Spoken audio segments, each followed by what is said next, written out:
2025년 중동에서 미국과 이란 사이에 긴장이 폭발합니다. 트럼프 대통령이 이란의 핵시설을 정밀 타격하면서 전 세계가 놀라움을 감추지 못했는데요. 이 공격은 왜 벌어진 걸까요? 단순히 군사적 충돌이라고 보기엔 그 배경이 꽤 복잡합니다. 트럼프의 공습 결정이 어떻게 나오게 됐는지 그 흐름을 정리해 보겠습니다. 이야기의 시작은 2018년으로 거슬러 올라갑니다. 당시 트럼프 대통령은 오바마 시절 체결된 이란 핵합의, 즉 JCPOA에서 탈퇴를 선언하죠.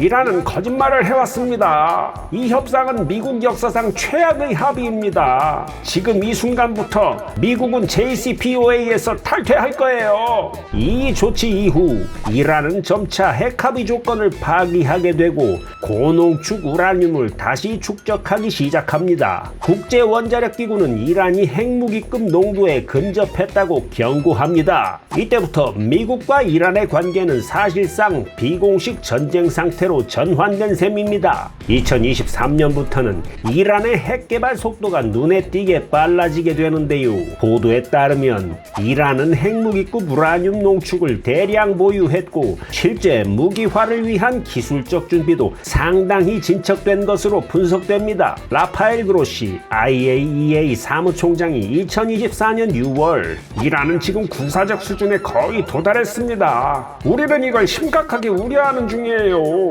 하지만 미국은 바이든 행정부 시절 외교적 해법을 고수하면서도 사실상 이란의 진전을 막지 못했습니다. 이 틈을 타 이란은 나탄즈, 포르도 같은 핵시설을 재가동하면서 핵무기 문턱 국가로 평가받게 됩니다. 2025년 트럼프는 대선에서 재집권에 성공합니다. 그는 선거 캠페인 내내 이란을 절대 방치하지 않겠어 는 메시지를 계속해서 내보냈습니다. 트럼프는 플로리다 유세장에서 바이든은 이란을 살려줬습니다. 나는 그들이 핵무기를 갖는 걸 절대로 용납하지 않을 거예요. 그의 안보 라인에는 다시 존 볼턴, 마이크 폼페이오 같은 강경파들이 자리를 잡게 되죠.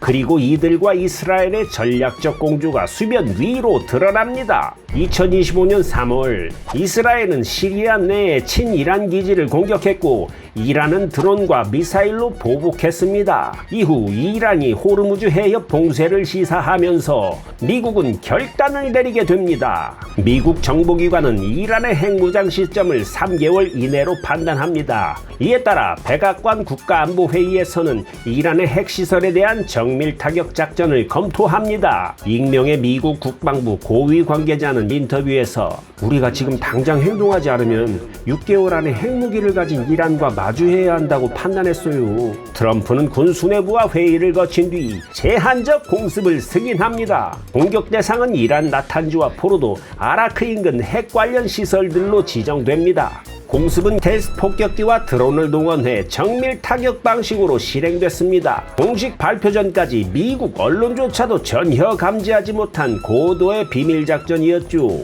트럼프는 공습 다음날 기자회견에서 우리는 전쟁을 원하지 않아요. 하지만 우리는 미국과 전 세계를 보호할 책임이 있습니다. 이란 쟤들은 선을 넘었어요. 공습 직후 전 세계는 긴장 상태에 빠집니다. 중동산 원유 가격이 급등했고 유엔은 긴급 안보리 회의를 소집했습니다. 중국과 러시아는 미국을 강하게 비판했고 유럽은 미국의 단독 행동에 우려를 표명했죠. 반면 이스라엘, 사우디아라비아, 아랍에미리트 등은 필요한 조치였다며 지지 성명을 냈습니다. 이스라엘 총리 베냐민 네타냐후는 공동 성명에서 미국은 중동의 안정을 위한 용기 있는 결단을 내렸습니다. 이란이 핵무기를 갖도록 도저히 놔둘 수 없었습니다. 여기서 이란은 미국에 대한 보복은 시간 문제라며 전면 대응을 예고했지만 아직까지 대규모 군사 충돌은 일어나지 않았습니다. 다만 호르무즈 해협 일대 해상 충돌과 사이버 공격 등이 산발적으로 이어지고 있습니다.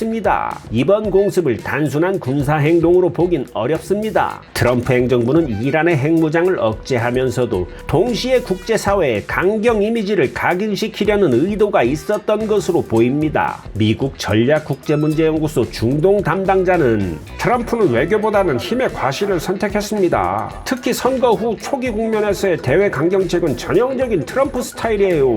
또한 중동 동맹국들과의 관계를 공고히 하고 국내 내 보수층의 지지를 강화하기 위한 정치적 계산도 담겨 있었죠. 트럼프의 이란 핵시설 공습은 한국과의 단독 행동이 아니라 국제 질서 전체에 던진 강력한 메시지였습니다. 외교적 해법이 실종된 시대에 강대국들은 이제 다시 무력으로 말하고 있습니다. 앞으로 이란이 어떻게 반응할지, 중동은 어디로 흘러갈지, 그리고 트럼프의 다음 수는 무엇일지 세계는 다시 예측 불가능한 국면에 들어서고 있습니다. 트럼프의 공습 이후 국제 정세는 지금 어떤 상황인 거야?